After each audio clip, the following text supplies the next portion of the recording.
Tokyo, Naval General Staff Headquarters. January 1942. The sliding doors closed with a muffled thud, sealing off the winter chill of the capital. Inside, the air was heavy with cigarette smoke and the scratch of brushes over paper maps. Thin wisps curled upward, catching the glow of hanging lamps as shadows leaned over the tables. On the polished floor lay a vast chart of the Pacific Ocean. Small wooden markers, red for Japanese fleets, black for Allied, were arranged across the map like pieces in a dangerous game. Each week the red markers advanced further.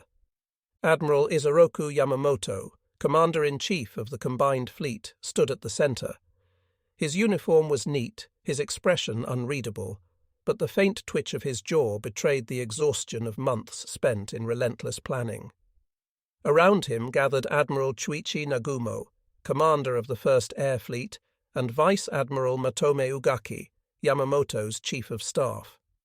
They had come to review the state of the Empire after the attack on Pearl Harbor, and to decide what would come next. "Gentlemen," Yamamoto began quietly, "the tide flows in our favor. But tides do not stay still." The officers leaned closer. Since December 7th, Japan had surged across the Pacific and Southeast Asia. Manila had fallen, Hong Kong had surrendered. Singapore trembled under daily air raids. In the oil-rich Dutch East Indies, Japanese landings pressed forward with ruthless efficiency. By January, imperial forces had conquered an empire stretching from the borders of Burma to the outer reefs of the Marshall Islands. On the map, the Pacific looked like a rising sun indeed. A young staff officer, Lieutenant Commander Yoshida, recorded the meeting in his diary that night. "Every week brings new victories. There is an air of certainty in the room, as though we have already secured destiny itself. Admiral Nagumo smiles more than he did before Pearl Harbor. Even Ugaki, usually cautious, speaks with confidence. They say America is crippled, her fleet scattered, her morale broken. We believe it. How could it not be so, after such a blow? The numbers seemed to confirm it. At Pearl Harbor, 6 Japanese carriers had struck with 353 aircraft. In less than 2 hours, they had sunk or crippled 8 U.S. battleships, destroyed 188 aircraft, and killed more than 2,400 Americans. The Pacific Fleet's proud line of battleships was a graveyard in the harbor's oily waters. Though the American aircraft carriers were absent that morning, their absence seemed to matter little in the initial wave of euphoria. Japan, by contrast, had emerged from the attack with minimal losses, 29 aircraft and 5 midget submarines. Across the empire, victories followed in rapid succession.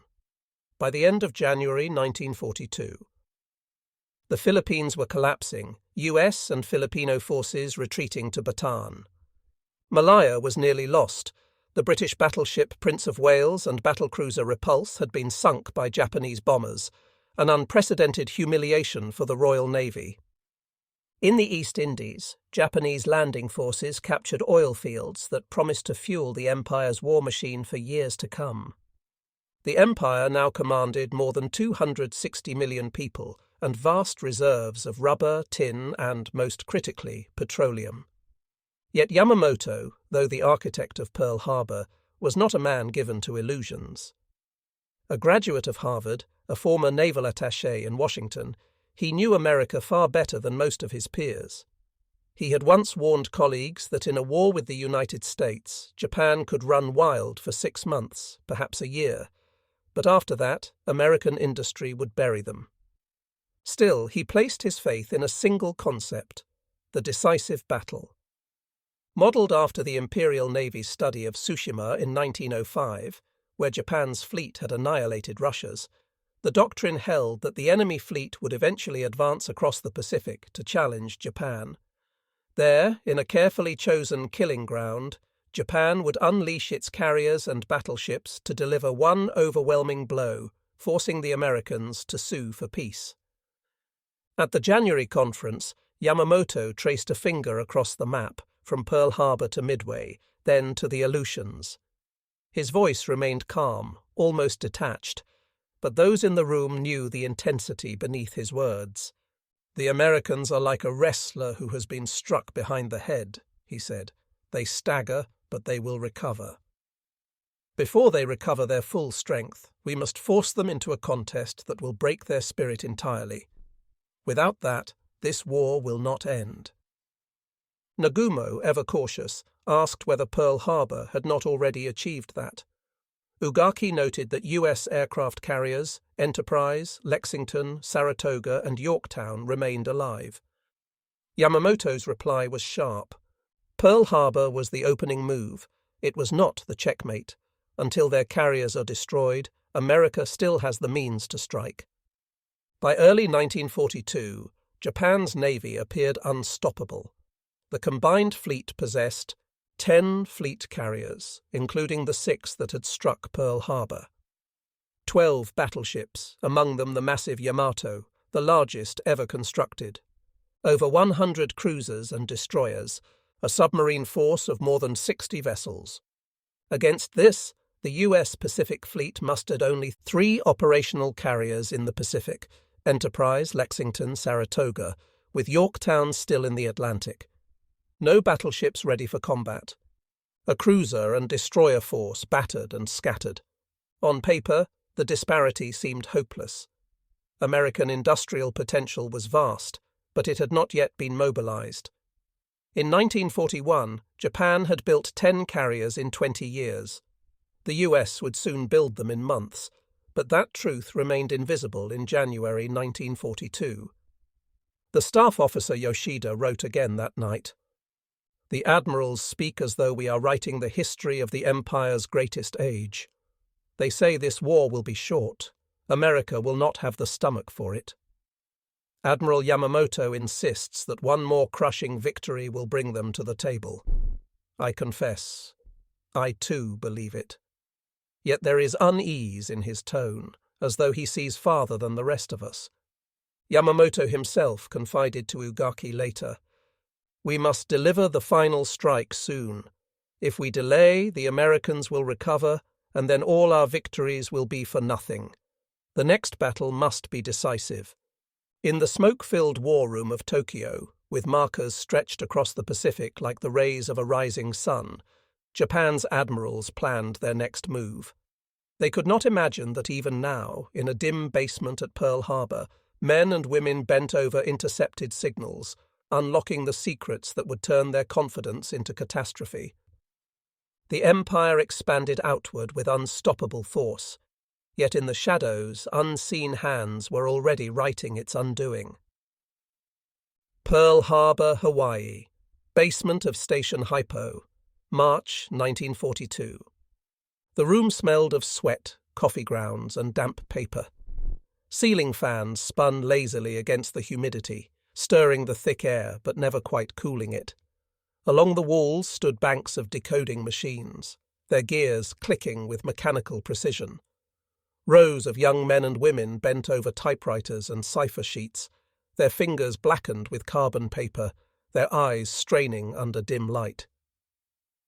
At the center of the room sat Commander Joseph Rochefort, his frame draped in a rumpled kimono-like robe, slippers on his feet, and a cigarette smouldering between 2 long fingers. To a casual observer he looked eccentric, almost careless, but to those who worked in Hypo, Rochefort was the heart of their strange little world. He was the man who insisted that beneath the endless columns of numbers and letters lay patterns, clues that could tell the future. It was here, in this cramped basement beneath Pearl Harbor's administration building, that the U.S. Navy's most secret work was being done. This was Station Hypo, one of the code-breaking units tasked with deciphering Japan's naval communications. Since the Pearl Harbor disaster, the men and women here had lived in shadows, chasing the enemy's secrets. The target was JN-25, the Japanese Navy's operational code. It was not a simple cipher. Messages were first enciphered into 5-digit groups, then modified by additives from massive codebooks that changed frequently. To break a single message required not only intercepting it, but reconstructing both the codebook and the random additives. a task so complex that even a partial success felt miraculous. Rochefort compared it to listening to a symphony while half the instruments played out of tune and the sheet music changed every few weeks. But Hypo's analysts persisted. Using thousands of intercepted signals gathered by listening stations across the Pacific, they began piecing together fragments of meaning. One of Rochefort's assistants, Agnes Betty Driscoll, nicknamed Miss Aggie by her peers, had worked on Japanese ciphers since the 1920s. Patient, relentless, she would sit for hours with a pencil, testing variations of code groups until she teased out a phrase. "Every solved group is a small victory," she once told a colleague, and victories add up. By March 1942, Hypo had begun to break enough of JN-25 to read critical words, ship designators, fleet movements, and above all, references to geographic objectives. The fragments were never complete, but when assembled like shards of glass, they revealed outlines of Japanese plans. Life inside HYPO was grueling. Analysts often worked 16-hour days, fueled by strong coffee and the occasional plate of rice or sandwiches sent down from the mess. Humour and sarcasm were their defences against exhaustion. One officer recalled that Rochefort, sensing morale slipping, once appeared in the basement dressed in a full kimono and getter sandals, solemnly reading code groups as though performing kabuki theatre. The room erupted in laughter, then returned to work. Diaries from junior officers described the environment. "We live among piles of intercepts. The machines never stop clattering.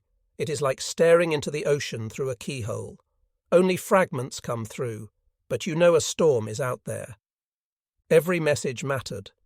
A single 5-digit group, identified correctly, could reveal the presence of a carrier task force or a planned convoy. Mistakes meant lives lost in the battles to come. By late March, analysts noticed repeated references to a location designated only as AF. In the scattered fragments of JN-25, AF appeared connected to fuel, supply lines, and major fleet movements. Rochefort grew convinced that AF was not an abstract code group, but a specific place. He argued that AF referred to Midway Atoll, a small coral island chain halfway between Hawaii and Japan. Its location was strategic, the last stepping stone before Pearl Harbor, a critical U.S. base whose loss would threaten the entire Pacific defense. Washington, however, was skeptical. Analysts in the Office of Naval Communications in D.C. questioned Rochefort's conclusion. Some suggested AF might refer to Fiji or even the Aleutians. The fragments were simply too incomplete, yet, in Hypo's cramped basement, conviction hardened. Rochefort urged Admiral Chester Nimitz, the new commander of the Pacific Fleet, to take the possibility seriously. Nimitz had taken command in the ashes of Pearl Harbor. Calm, deliberate, a master of logistics and coordination, he trusted his intelligence officers.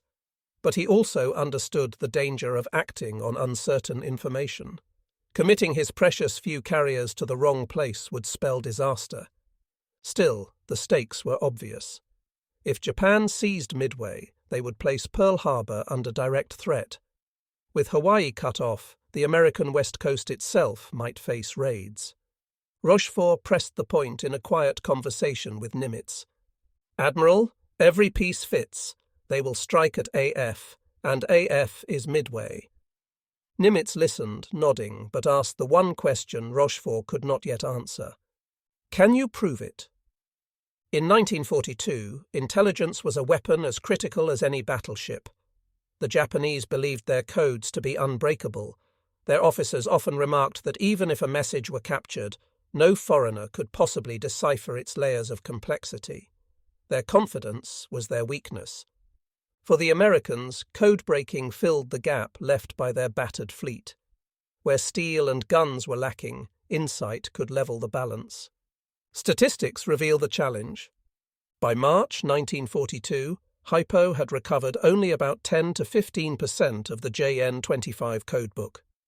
Thousands of groups remained unreadable. Of 26,000 intercepted messages in the first quarter of 1942, only a fraction could be partially decrypted. Yet that fraction was enough. Hidden among the noise were references to carriers, convoys, and operations that gradually revealed Japan's strategy. In his private notes, Rochefort confessed the burden. "We are in a peculiar position. The lives of sailors, the movement of fleets, perhaps the war itself, hinge on fragments of words, on hunches built from half a code.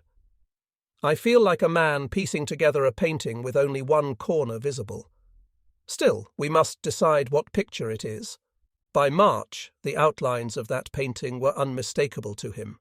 Japan was preparing something large, and AF was at the center of it." As March gave way to April, Rochefort proposed an unorthodox idea. If Washington demanded proof, he would give it to them, not through more intercepts, but through a trick. "Let us feed them a story," he suggested. "If AF is Midway, then let Midway speak of a problem. The Japanese will repeat it, and then we will know." The officers around him exchanged wary glances. It was bold, almost reckless. But in the war of shadows being fought in the basement of Station Haipo, boldness was sometimes the only weapon they had. Soon the fate of fleets would hinge not on battleships or carriers, but on whether a single message, broadcast into the Pacific air, could fool the enemy into revealing their hand. The codebreakers sharpened their pencils, adjusted their headsets, and leaned once more over the endless streams of numbers. Outside, the Hawaiian sun shone brightly over Pearl Harbor's still-scarred waters. Inside, in the shadows of Haipo, the future of the Pacific War was already being written. Pearl Harbor Naval Station, April 1942. The heat pressed down against the low buildings along Makalapa Drive, the kind of heavy, wet air that clung to skin and uniforms alike. Inside one of those squat, nondescript offices, the men of Station Haipo laboured in conditions that felt more like a crypt than a naval command. Curtains drawn, fans squeaking overhead, walls plastered with endless strips of numbers, call signs, and intercepted signals. The room was an island of obsession. Here, war was measured not in shells and torpedoes, but in code groups and pencil scratches. Commander Joseph Rochefort presided over this strange monastery of cryptology. His uniform hung rumpled, his pipe burned constantly, and his taste for kimonos scandalized Navy orthodoxy. Yet his eccentricities masked a relentless focus. Around him, mathematicians, linguists, and radio operators hunched over desks piled high with index cards, trying to break into the Japanese Navy's operational cipher, JN-25. The Japanese had changed its additive tables earlier in the year, throwing away months of progress, and every day felt like digging through a mountain of sand, only to find the dune shifting again. The work was brutal. Intercepts arrived from the Pacific Listening Network, Guam, Dutch Harbour, Corregidor before its fall, and Australia. Thousands of raw messages, stripped of meaning, flooded into Haipo. Radio men ran teletype rolls through clattering machines, feeding Rochefort's people more data than any human mind could endure. Still, tiny patterns began to emerge in the flood. Amid strings of 5-digit numbers, a designation appeared again and again. AF. Fuel requests, water allotments, maintenance timetables. Rochefort grew convinced AF was a location. He and his closest lieutenants, like Commander Thomas Dyer, were certain it referred to Midway Atoll. But certainty in cryptology was a dangerous illusion. In Washington, the Navy's OP-20G disagreed. Commander John Redman, who held sway in the capital, dismissed Rochefort's analysis as guesswork. Redman's memos warned against jumping to operational conclusions. To him, the notion that the Japanese intended to strike Midway seemed far-fetched. Rochefort, however, trusted his instincts. He knew Yamamoto had not unleashed Pearl Harbor as a single blow. Another strike was inevitable, and Midway was the logical step. A young yeoman at Haipo recorded in his diary, April 7, 1942, endless lines of traffic. Rochefort insists AF must be Midway. Some argue otherwise. The air in here is foul, but the feeling in my bones is clear. The enemy is moving soon. That sense of urgency haunted the room. Men worked 18-hour days, living off coffee, cigarettes, and adrenaline. They called themselves the moles, burrowing deeper into signals no one else believed could yield gold. By mid-April, the tension grew unbearable. Rochefort devised a bold plan to prove AF's identity. He arranged for Midway's garrison to send an uncoded message, plain as day, claiming their freshwater plant had broken down. 2 days later, Hypo intercepted a Japanese message reporting that AF is short of water. The gamble paid off. The code name was confirmed. AF was Midway. With proof in hand, Rochefort briefed Admiral Nimitz. The contrast was stark. Nimitz sat crisp in his whites, calm but attentive, while Rochefort appeared dishevelled, his kimono sleeve frayed, pipe smoke curling between them. Yet the Admiral's face grew grave as Rochefort laid out the evidence. Yamamoto's fleet would strike Midway in early June, with 4 carriers at its heart. Behind them, battleships would wait to annihilate the American response. Nimitz absorbed the logic, nodded once, and later told his staff, "We now know where, we have a fair idea of when, and we know how. All that remains is to be ready." Macro numbers told the peril. The Japanese combined fleet had 10 carriers, 6 of which had struck Pearl Harbor. 4, Akagi, Kaga, Soryu, and Hiryu, were preparing for the Midway operation. America had just 3, Enterprise, Hornet, and the battered Yorktown, limping after Coral Sea. In sheer strength, Japan held the advantage. In oil reserves, trained pilots, and battle-tested crews, the gap looked even wider. Only intelligence could tip the scales. Meanwhile, in Tokyo, Yamamoto's staff finalized Operation MI with unshakable confidence. The Japanese 4th Air Group's war diary, later captured, described the plan as inescapable victory. They believed the Americans blind, their code unbreakable. Admiral Ugaki, Yamamoto's chief of staff, wrote in his journal, "The enemy will rush to defend Midway, and we will crush them as the sun sets." That arrogance, anchored in faith in their ciphers, was the crack Rochefort's team had opened. In Washington, doubts lingered. Messages from OP-20G continued to challenge Hypo's conclusion. Some officials advised Nimitz not to commit the fleet on speculative intelligence. But the Admiral trusted Rochefort. His quiet confidence in the eccentric codebreaker would prove decisive. Life in Hypo continued in its strange rhythm. Men slept on cots in corners, scribbled figures in margins, argued over additive patterns. Rochefort's pipe smoke became part of the air. A gramophone played Glenn Miller when fatigue threatened to overwhelm them. One linguist later remembered, "It was a madhouse, but it was a madhouse that could hear the enemy breathing." Every scrap of Japanese chatter fed their conviction. Yamamoto's plan depended on secrecy, but secrecy had already been pierced. By late April, the pieces of Operation MY were laid bare.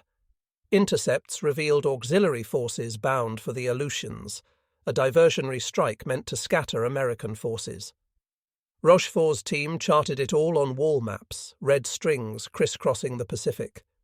The weight of knowledge hung on them heavily. They knew where the storm would break, but not whether America could withstand it.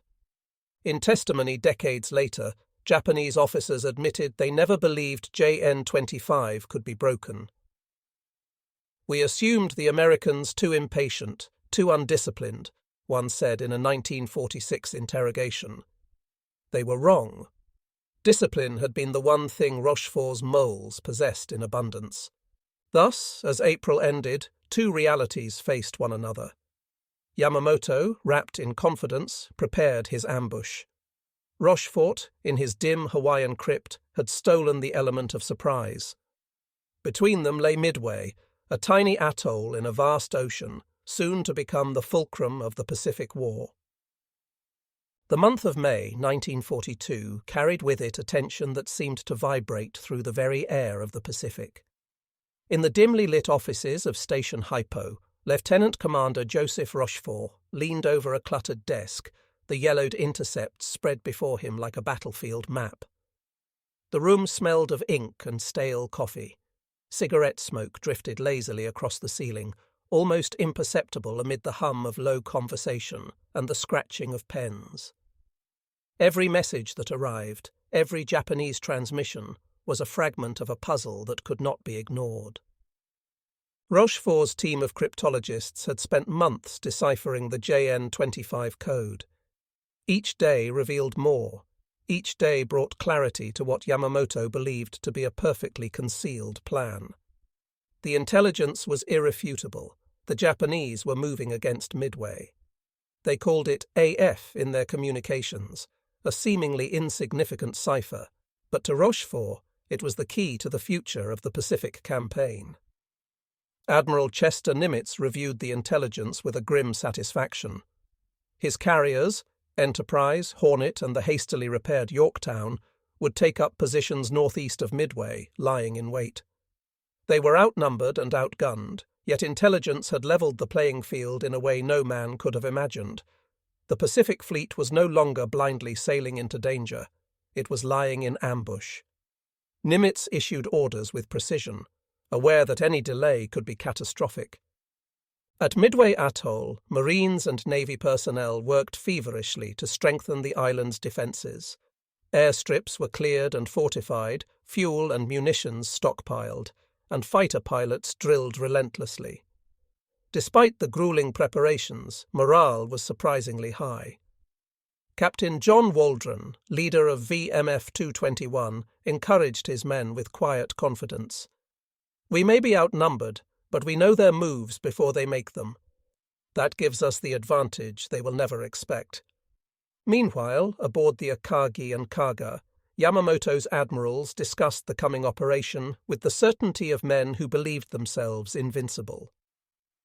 Admiral Nagumo meticulously reviewed strike schedules and carrier flight operations, confident that the American forces were crippled, scattered, and incapable of mounting any real resistance. His war diary captured the hubris of the moment. The enemy's carriers are but shadows. When the first wave hits Midway, victory is inevitable. America will negotiate, as surely as the tide returns to shore. Unbeknownst to them, every dispatch, every plan, every confirmation they believed secret had already been read by the Americans. The Codebreakers' meticulous work meant that Yamamoto's confidence was now a vulnerability, a window into the minds of the men who would soon face the consequences of their own arrogance. Part of Yamamoto's plan involved a secondary strike at the Aleutian Islands, intended to draw American attention northward. The Japanese 4th Air Group recorded movements toward Dutch Harbor, Alaska, in intercepted logs. Rochefort and his analysts understood this for what it was, a diversion. Nimitz ordered a small contingent north to monitor the feint, but concentrated his main strike forces around Midway. This strategic choice ensured that Yamamoto's carriers would encounter the full weight of American ambush at the intended target, not a scattered defence. In the subterranean rooms of Hypo, cryptologists worked around the clock, fueled by coffee and a sense of history in the making. Their work had transformed from mere decryption into operational strategy. Rochefort's team knew the weight of their responsibility. The fleet's very survival depended on their accuracy. "If we fail to read them correctly, men will die," he wrote in a diary entry, "and the fate of the Pacific may follow."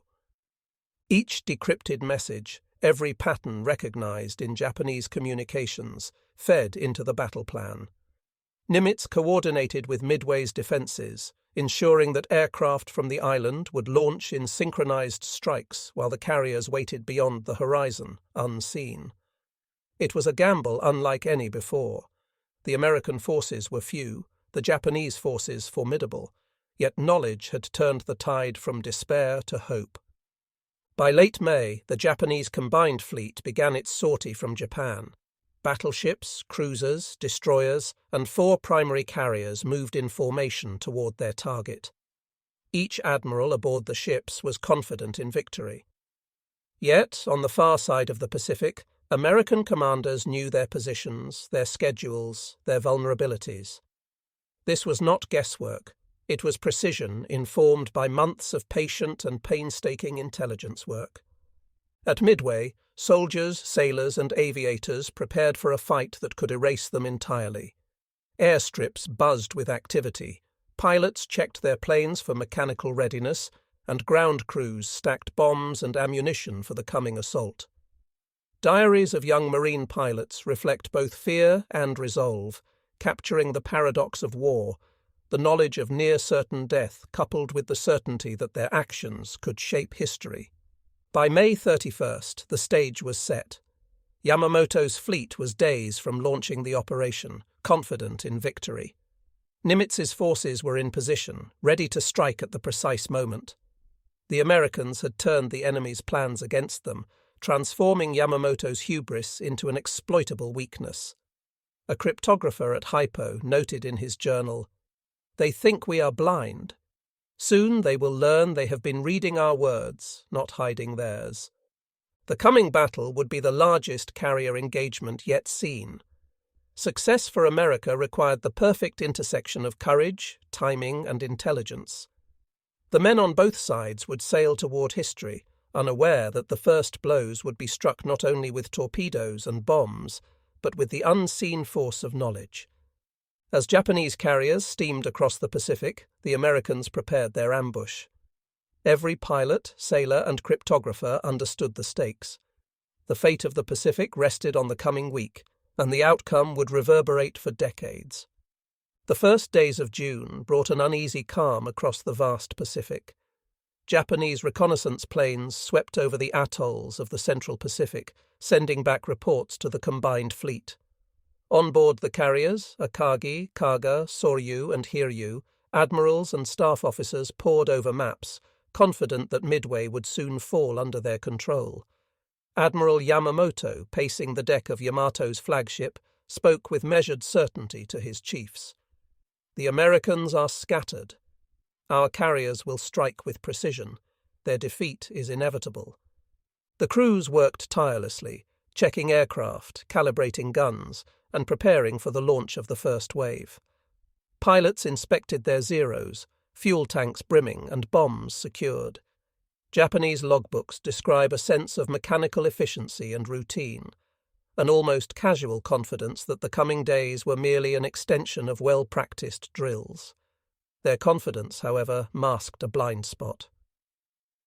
The codebreakers at Station Hypo had already translated the Japanese communications, revealing not only the location of the fleet but the timing of the attack.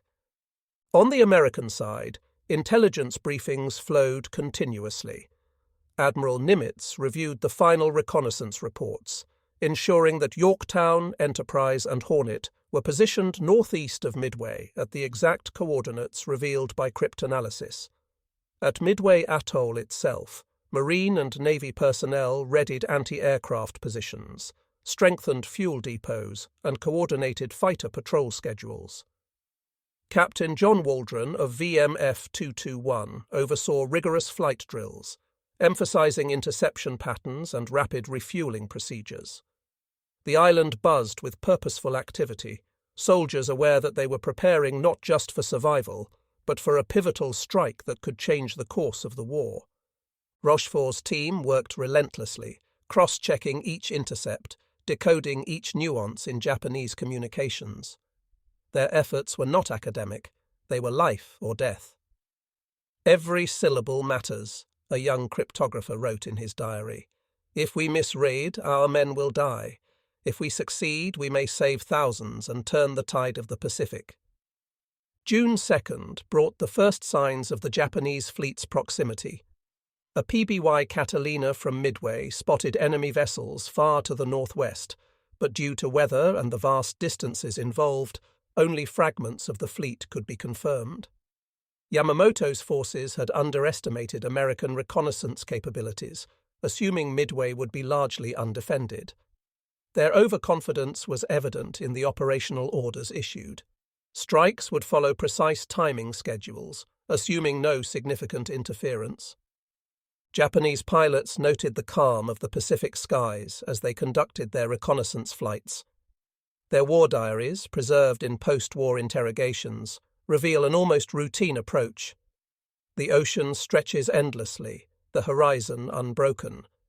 We saw no carriers, no significant opposition. The island will fall quickly. This assumption, however, ignored the invisible web of intelligence that surrounded them, a network that had already charted their path. By June 3rd, both fleets were within striking distance, and the tension became palpable. On board the American carriers, crews stood ready in their battle stations, bombs and torpedoes loaded, engines running, decks clear. Midway's fighters patrolled the skies, scanning the horizon for the first sign of enemy aircraft. Intelligence reports, constantly updated by cryptographers, gave American commanders a unique advantage. They knew the timing, composition, and approach vector of the Japanese strike before it occurred.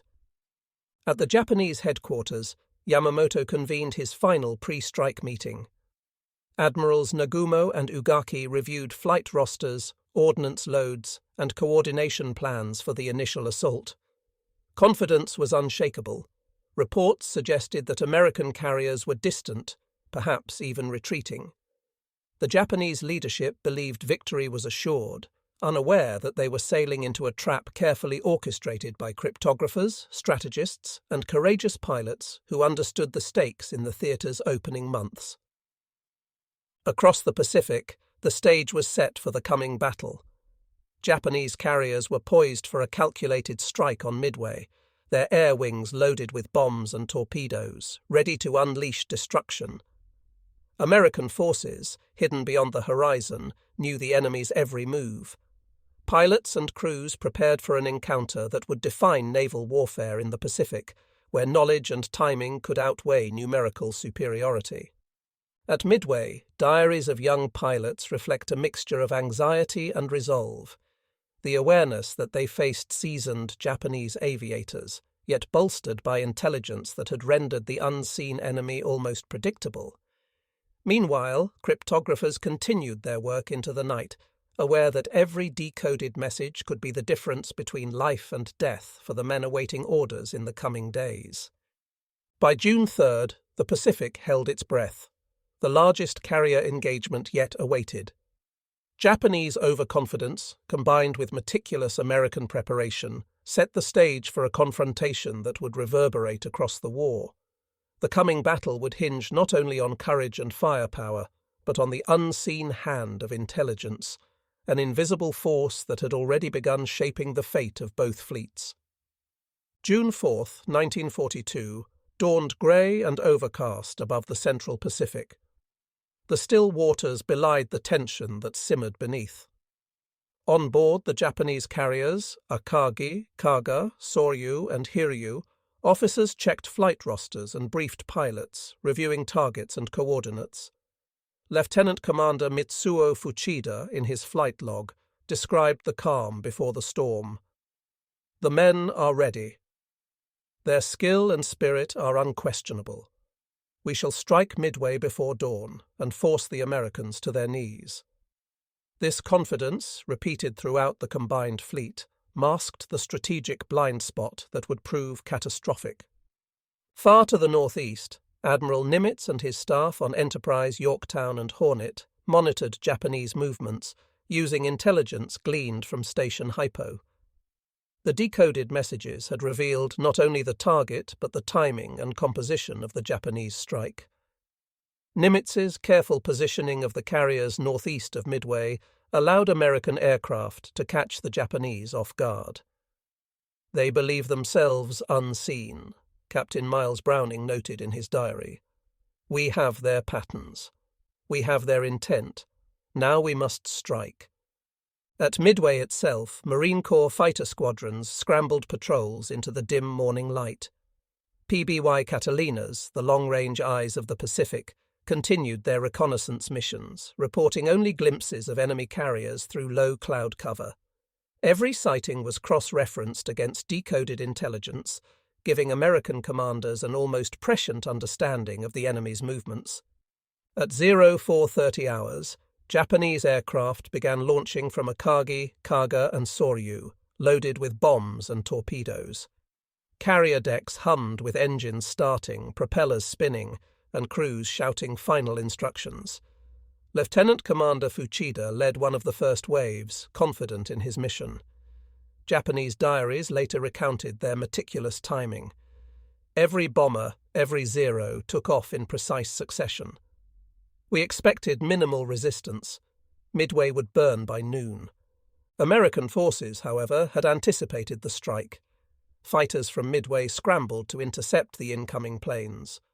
Although numerically inferior, these defenders engaged the Japanese aircraft with determination, giving the American fleet crucial moments to launch their own counterattacks. The battle quickly escalated into chaos over the island, with bombs and machine gun fire cutting streaks through the grey sky. By mid-morning, the Americans launched torpedo bombers from Hornet, Enterprise, and Yorktown in waves, many without fighter escort. They flew into a storm of Japanese Zeros, suffering devastating losses. Diaries from torpedo pilots, preserved in the National World War II Museum archives, reflect the bravery and fatalism of the mission. We knew we faced near certain death. Still, we pressed on, trusting that our sacrifice would count. Despite the high casualties, these attacks forced Japanese fighters to lower their altitude and break formation, leaving the carriers vulnerable to dive bombers that would soon follow. At 0945 hours, American SBD Dauntless dive bombers from Enterprise and Yorktown, arriving over the Japanese fleet almost simultaneously, began their deadly dives. Bombs struck Kaga, Akagi, and Soryu, igniting fuel stores and setting off chain explosions. The diaries of Japanese crewmen describe the shock and disbelief. Flames roared across the deck. The explosions were thunderous. It seemed as if the sea itself boiled. Within the span of an hour, 3 of the 4 Japanese carriers were ablaze and sinking, their air wings decimated. The Hiryu, isolated from the initial wave, launched a counterstrike in the early afternoon. Its aircraft targeted Yorktown, achieving near misses before finally scoring hits that would eventually cripple the carrier. The American fleet responded swiftly, sending additional dive bombers to strike Hiryu. By late afternoon, Hiryu was engulfed in flames, her captain forced to order abandonment. Japanese war diaries recorded the sense of disbelief and the rapid unravelling of what had been planned as an unopposed campaign. All went according to plan until the sky filled with their dive bombers. Our carriers, our pride, vanished before our eyes. Admiral Yamamoto, observing from the flagship Yamato, struggled to comprehend the scale of the disaster. The meticulously calculated plan, built on assumptions of American weakness, had collapsed within hours. His reports, later captured and analysed, reveal an incredulity rarely seen in the stoic admiral. We expected resistance, yes, but not annihilation. Our carriers, the instruments of our decisive victory, are burning. The Americans struck from beyond our sight. Meanwhile, cryptographers at Station Hypo, aware of the unfolding battle, meticulously documented Japanese losses. Their work, long removed from the physical fighting, had directly enabled the destruction of the enemy's carrier strength. Lieutenant Joseph Rochefort, reflecting years later on the operation, remarked, "It was not luck. It was intelligence applied with precision. We had rewritten the script before the first bomb fell." Across the water, both sides suffered. Japanese losses included over 300 aircraft, nearly 3,000 men, and the near-total destruction of their carrier-based air power. American casualties, though smaller, were significant. Over 100 airmen lost, including torpedo squadrons decimated in heroic attacks. Personal diaries and post-war interviews reveal the blend of horror, courage, and determination experienced by those who survived. Midway would be remembered not only for the strategic victory, but for the extraordinary human cost endured by both fleets. By evening on June 4th, the American forces held the battlefield, though the war at sea was far from over. Yamamoto's vision of a decisive victory had been shattered, replaced by the urgent need to regroup and protect the remnants of the fleet. The Japanese expansion that had seemed unstoppable in January 1942 now faced a formidable counterbalance: intelligence-driven strategy, bravery in defense, and the capability to strike decisively. Across the Pacific, the Battle of Midway was already being recognized as a turning point. The overconfidence of the Japanese admirals had collided with the unseen but meticulously prepared American strategy, demonstrating that information, timing, and courage could outweigh sheer numerical advantage. The coming months would test both sides in new ways, but June 4th, 1942, would stand as a stark reminder that no empire, however mighty, is immune to the consequences of underestimating its adversary. June 5, 1942, began with the smouldering remnants of the Japanese carriers scattered across the Central Pacific. Smoke plumes stretched for miles, marking the graveyards of Akagi, Kaga, Soryu, and most recently, Hiryu. The water, once calm, now carried the debris of a shattered fleet, twisted aircraft wings, floating crates of ammunition, and the bodies of sailors who had perished in the conflagration. Survivors clung to rafts or improvised floats, their faces etched with disbelief, exhaustion, and fear. Japanese accounts later recorded the harrowing ordeal. "We had expected resistance, yes, but nothing of this scale." The ocean became a grave for our pride. In Tokyo, the news of Midway's disaster struck the Naval General Staff with unparalleled severity. Admiral Yamamoto, normally composed and methodical, was said to have recoiled upon hearing the preliminary reports. Meetings convened in smoke-filled rooms as aides relayed fragmented details. Officers documented their disbelief in diaries and memoranda. 3 carriers lost. Thousands of men. Our plan of decisive engagement lies in ashes intelligence officers, previously confident in Japan's superiority, scrambled to verify the reports. Every transmission intercepted by Allied cryptographers now carried a sense of inevitability. The tide of war had shifted. The loss of experienced air crews was particularly devastating. Japanese training programs could not replace pilots and technicians at the pace required, creating a long-term operational deficit. Post-war studies confirm that by mid-1942, Japan faced a shortage of veteran aviators that directly affected subsequent campaigns in the Solomon Islands and beyond. Meanwhile, the American task force regrouped. Enterprise, Yorktown, and Hornet sustained damage but retained operational capability. Captain Miles Browning's logs describe the delicate balancing act. "We count our losses but cannot dwell." The Japanese carriers are gone. Our focus shifts to protecting Midway and preparing for counter-moves. Yorktown's crew worked tirelessly to repair flight decks and restore engines, knowing that the remnant of the Japanese fleet would attempt a counterstrike. Admiral Nimitz, fully aware of the strategic significance, issued orders to consolidate intelligence, coordinate air patrols, and reinforce Midway's defences. The U.S. Navy had learned the value of preemptive planning, with cryptography and reconnaissance providing an operational edge. The successful use of station hypos decoded Japanese messages became a case study in modern military intelligence. Applied information could, in a single day, level the imbalance between an experienced fleet and an adversary believed invincible. The surviving Japanese vessels, primarily heavy cruisers and battleships detached from the carriers, began a cautious withdrawal towards safer waters. Rear Admiral Ugaki's war diary notes the tension. "The pride of our fleet burns. We retreat, not in shame, but to fight another day. Yet the lesson is bitter. We underestimated our foe's intelligence and resolve." Interrogations of captured Japanese officers after the battle reveal a consistent theme: shock at the Americans' ability to anticipate their movements. "We did not imagine our communications had been compromised," noted Lieutenant Commander Fuchida in post-war testimony. The reliance on rigid operational secrecy, assumed to be invulnerable, had been the Achilles heel of the Midway operation. The shockwaves of Midway forced the Imperial Japanese Navy to reconsider its strategic doctrine. Admiral Yamamoto convened follow-up councils in June 1942, revisiting the concepts of decisive battle versus attritional warfare.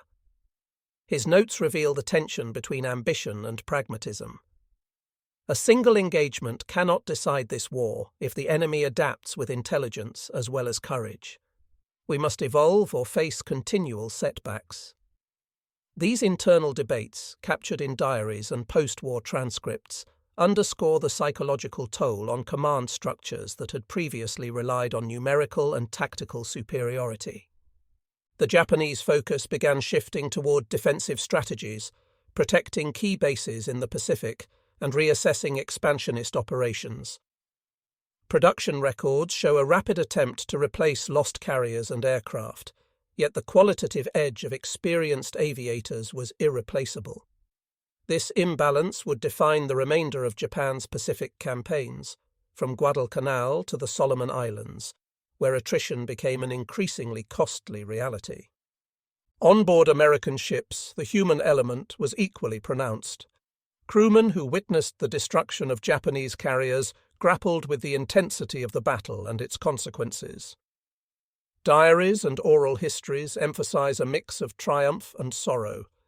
Many recalled the bravery of torpedo squadrons that were decimated, yet played a pivotal role in diverting Japanese air cover. Lieutenant Richard Best, who led dive bomber squadrons, later reflected, "Our dead ensured the success of the mission. Every life lost counted toward victory, though it haunts you endlessly." Japanese survivors faced long journeys back to bases, often in small boats or commandeered vessels.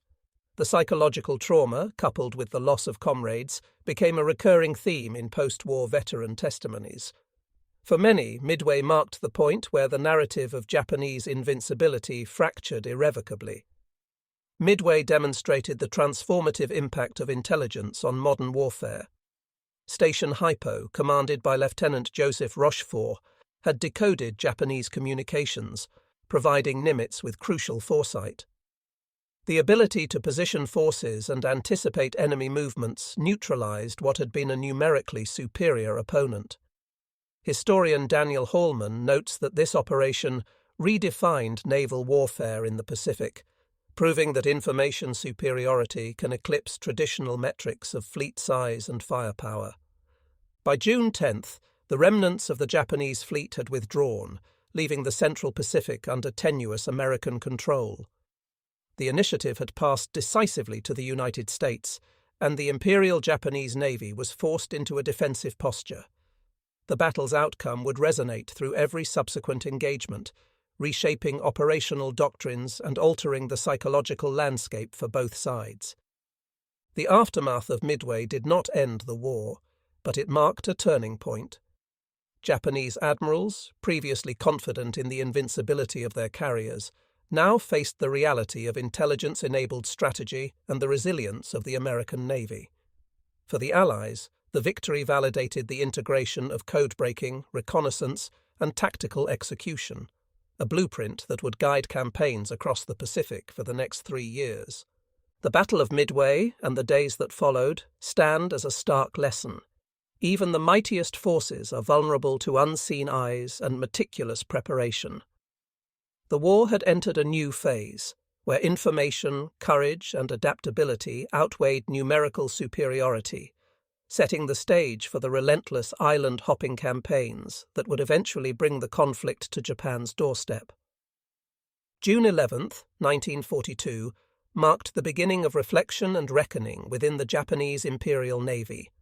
The carriers lost at Midway, Akagi, Kaga, Soryu, and Hiryu, were irreplaceable symbols of Japan's strategic doctrine, decisive, overwhelming, and absolute. Admiral Yamamoto, seated in the subdued lighting of a temporary command post, pondered the failures that had brought the combined fleet to its first real humiliation. "We planned for dominance, not for unseen eyes," he reportedly muttered to aides. The shock was not simply the destruction of material, but the revelation that the Americans had foreseen their movements, thanks to code-breaking that Japan had never anticipated. Japanese communications, once considered secure, had become a liability. The Navy's cryptographic assumptions were laid bare by the American Station Hypo team in Hawaii. Captain Joseph Rochefort and his codebreakers had not only deciphered Japanese messages, but had used them to set traps, positioning aircraft carriers and dive bombers to exploit the predictable patterns of the Japanese fleet. Post-war interrogations of Japanese officers confirmed their disbelief. "We knew our plans were secret. We had no idea our codes had been read," wrote Rear Admiral Ugaki in his memoirs. The confidence that had carried them through early successes now turned into bitter recognition. Intelligence, not numbers, had decided the outcome at Midway. This revelation reverberated through the command structure.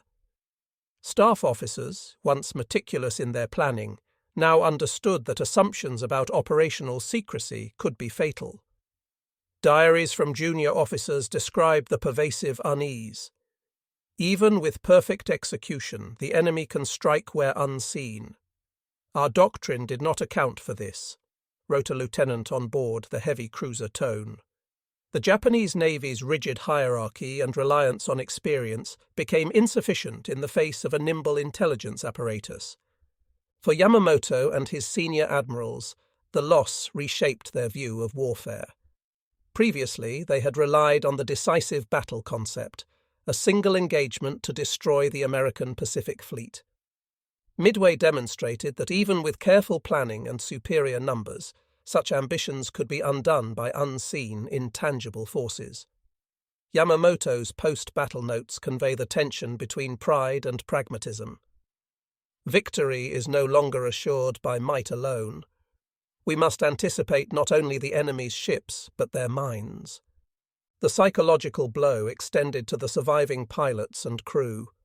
Many recount the moment of realization as their carriers burned. Trained, disciplined, and confident, they had flown into an invisible net woven by intelligence and foresight. Diaries from surviving aviators capture the duality of courage and futility. "We executed our orders with precision, yet we had already lost before our first bomb fell.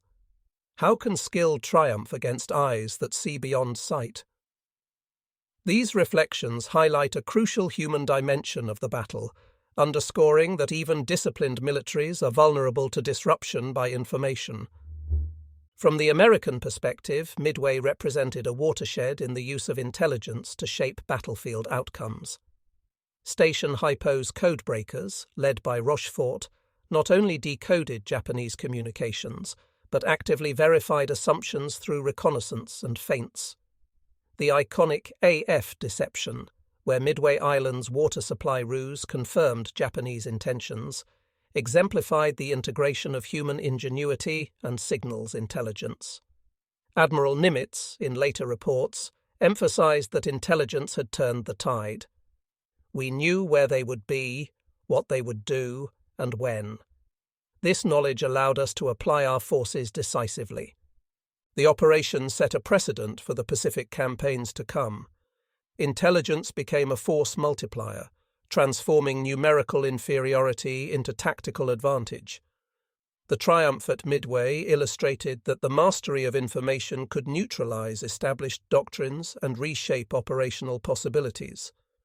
Midway's outcome forced Japanese strategic planners to reconsider doctrines that had once emphasized audacity over adaptability. Training programs and production ramped up to replace lost carriers, yet the deficit in veteran aviators remained acute.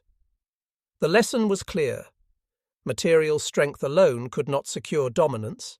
Flexibility, counterintelligence, and anticipation of enemy capabilities were now equally vital. Yamamoto's subsequent orders reflect this recalibration, stressing reconnaissance, dispersal, and the importance of secure communication channels. Historians note that the failure at Midway catalyzed a shift from offensive to more defensive operations across the Pacific. The emphasis moved toward protecting key bases, reinforcing garrisons, and adapting to an adversary capable of anticipating movements.